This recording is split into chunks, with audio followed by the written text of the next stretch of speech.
Hi, as some of you know, I'm a big fan of World War I poetry. But the most underrated World War I poem, in my opinion, is by a poet named Isaac Rosenberg, who was killed in the trenches in World War I, fighting on the British side. And this poem is called Break of Day in the Trenches. The darkness crumbles away. It is the same old druid time as ever. Only a live thing leaps my hand, a queer sardonic rat. Droll rat, they would shoot you if they knew your cosmopolitan sympathies. Now you have touched this English hand. You will do the same to a German, soon no doubt, if it be your pleasure to cross the sleeping green between.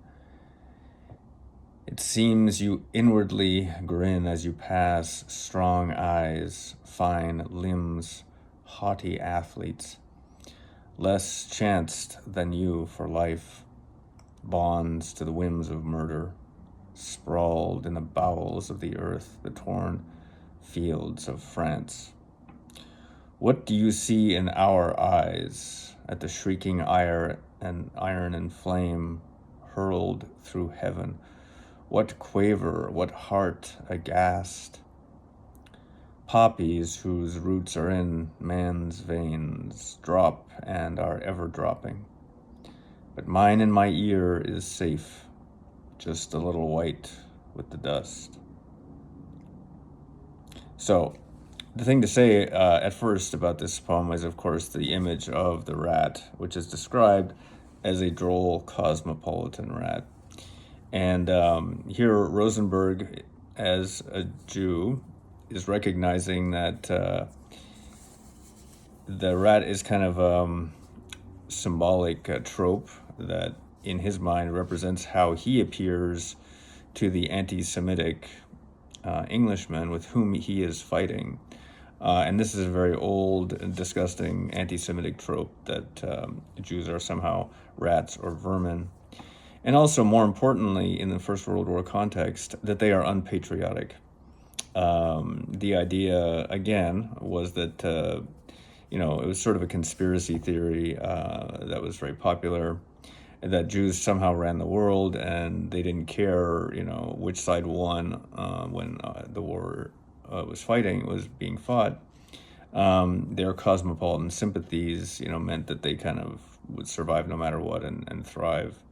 The irony, of course, is all of this is that Rosenberg, a Jewish soldier, is fighting and about to die for England, a country that hasn't quite accepted him fully as part of itself. And the image that's really most poignant to me is the image of the poppies in the last four lines. Of course, the legend was that poppies grew in the fields where the trench warfare was happening because they were red because of the blood of the soldiers who had died there. This trope comes up, of course, in John McCrae's famous poem In Flanders Fields. So Rosenberg talks about the poppies whose roots are in man's veins, drop and are ever dropping. But mine in my ear is safe, just a little white with the dust. So he's put one of these poppies behind his ear, which is, in a way, like a symbol of his own participation in the bloodletting of the war.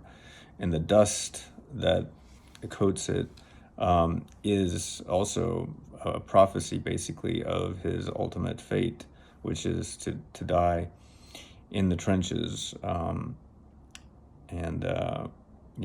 poem is heartbreaking in the sense of isolation, that Rosenberg feels, he's not a part of the haughty athletes that he is, fighting alongside in the English ranks, who don't accept them as one of them truly.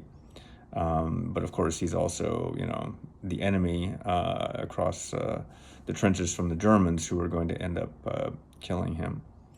So the courage, the lack of self-pity in this poem is stunning to me. And it's one I always wanted to teach when I taught British poetry, alongside the greatest hits, of Wilfred Owen and Sigrid Sassoon, which I will also talk about in a separate video. Thanks for listening.